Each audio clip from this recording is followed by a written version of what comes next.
The security line at Aurora Tower moved like cold honey. Mia shifted her 3-year-old son higher on her hip, the other hand clutching a crumpled paper ticket. The marble lobby glowed with chandeliers and digital art, but all she saw was the red text in her email. Final notice, power disconnection.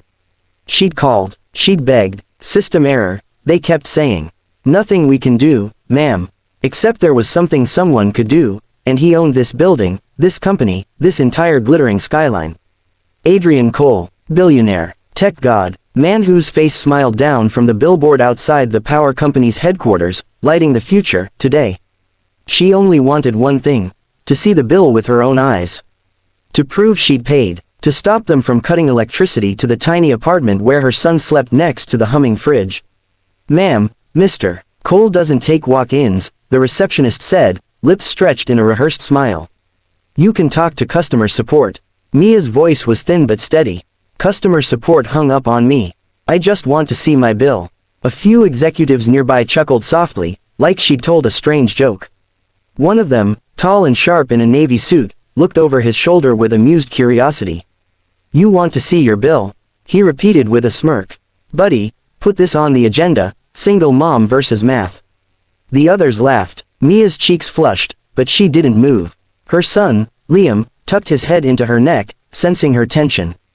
Please, she whispered, they're shutting our power off today. Someone made a mistake. I need proof. Behind the security gates, the executive in the navy suit, Adrian himself, though she didn't recognize him, raised an eyebrow, then nodded to the receptionist. Fine, he said, bored. Let her in. I could use a break. The private elevator rose so fast Mia's ears popped. Liam pressed his hands to the mirrored wall, leaving tiny prints. Adrian Cole stood opposite them, scrolling through his phone, not bothering to look up. Up close, he didn't look like a billboard god, just a man with dark circles under his eyes and a watch that probably cost more than her car. So, he said lazily, eyes still on his screen, you stormed my lobby for a power bill. I emailed 3 times, Mia replied, clutching the ticket. I waited on hold for 2 hours. They say I owe $4,000. He snorted. That's one of our smaller bills. Congratulations. I live in a 1-bedroom apartment, she shot back. There's no way I used that much power. That finally made him glance up, amused. Or maybe you're running a secret data center in your closet. His sarcasm was a knife. Mia felt something in her chest crack. My son sleeps in that closet, she said quietly. Because the bedroom window leaks cold air. The elevator dinged. Adrian tucked his phone into his pocket, his expression unreadable. Well, he said, stepping out, let's see the monster bill that brought you to my throne. In his office, glass walls, city blazing beyond, an assistant hovered, clearly confused. Adrian gestured to his sleek, wall-sized display. Pull up her account. Name, Mia Alvarez, she said, handing over her ID. Liam waddled to the window, pressing his nose against the glass. Mama, the cars are tiny, he breathed. The screen lit up. Adrian leaned back in his leather chair, legs crossed, entertained. All right, Mia Alvarez who lives in a power-hungry shoebox, he chuckled, let's see what the system says you owe. Numbers began to populate the screen. He smiled faintly. Then his eyes focused. The smile froze. The room went very, very quiet. The display didn't show a normal bill. It showed a chain of them, months of overcharges, each marked, paid, followed by new, unexplained, adjustments. That tripled the amount. Beneath that, a flag, internal account, test routing. Mia frowned. What does that mean? Adrian didn't answer. He was scrolling deeper, fingers suddenly urgent. Usage data, meter readings, a second flag, linked node, charity grid project. His own pilot program, he'd signed off on it 2 years ago, a way to test redistributing surplus power to low-income neighborhoods. This can't be right, he muttered. The assistant leaned in, face going pale. Sir, it looks like some of the test nodes were rerouted onto active customer accounts.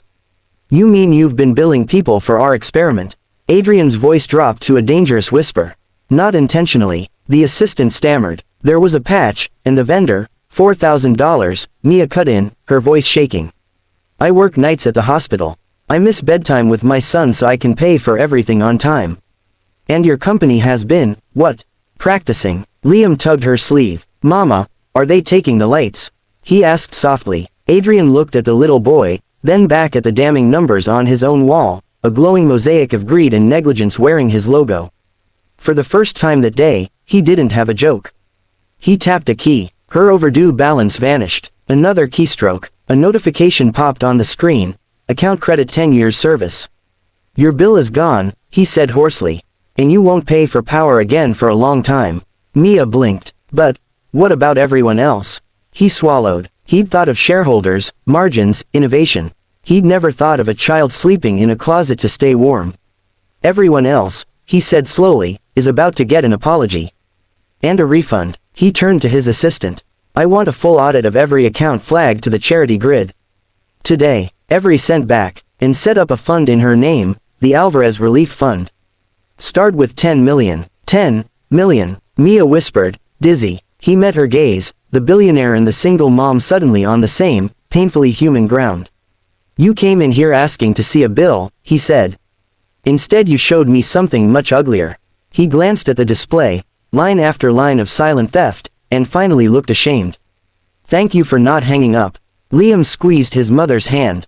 The city outside still glittered, but for Mia, the brightest thing in the room was the word on the screen next to her name. Balance, $0.